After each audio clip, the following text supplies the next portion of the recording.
অনেক দিন পর নানু বাড়িতে আসছি। চীনা রাস্তা, চীনা সব কিছু খুব ভালো লাগতেছে।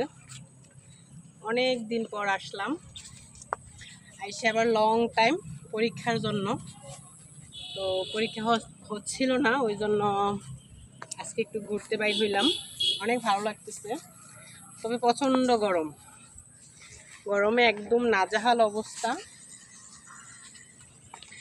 আসলে ছেলেবেলা যেরকম মজা পাওয়া যায় নানুর বাড়িতে, বড়বেলা মনে হয় না অতটা মজা পাওয়া যায়। নানু নাই, আর আমার যে মামুনিরা আছে না, দুনিয়ার শয়তান, একটু আদর করে না। এই শয়তান আবার আমার ভিডিও করে দিতেছে, বুঝছেন গাইস?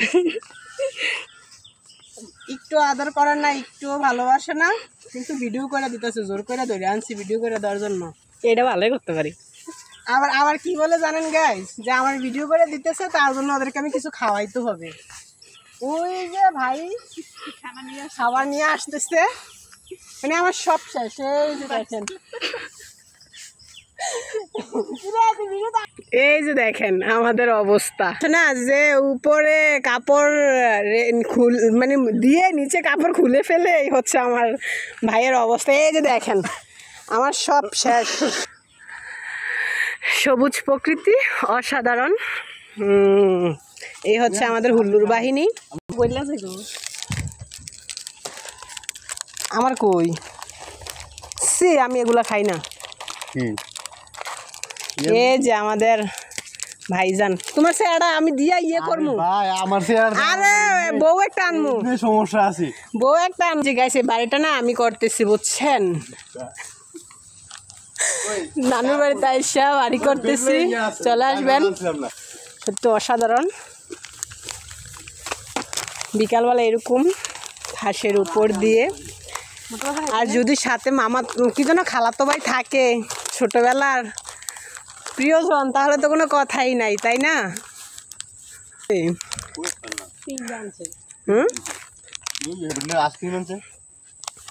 আইসক্রিম আনছিস দেখি, ওই জন্য মোটর বাজার আনবি না? আকাশের ওয়েদারটা সেই সুন্দর, কিন্তু প্রচণ্ড গরম।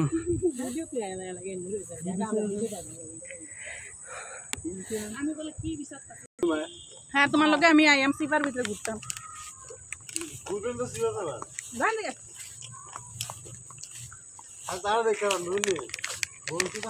হ্যাঁ, এরপর কিছু না করে আমার বদনাম হয়ে গেছে।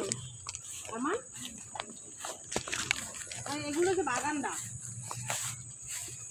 আপনার কাছে নারকেল আসেনি না? মনে হয়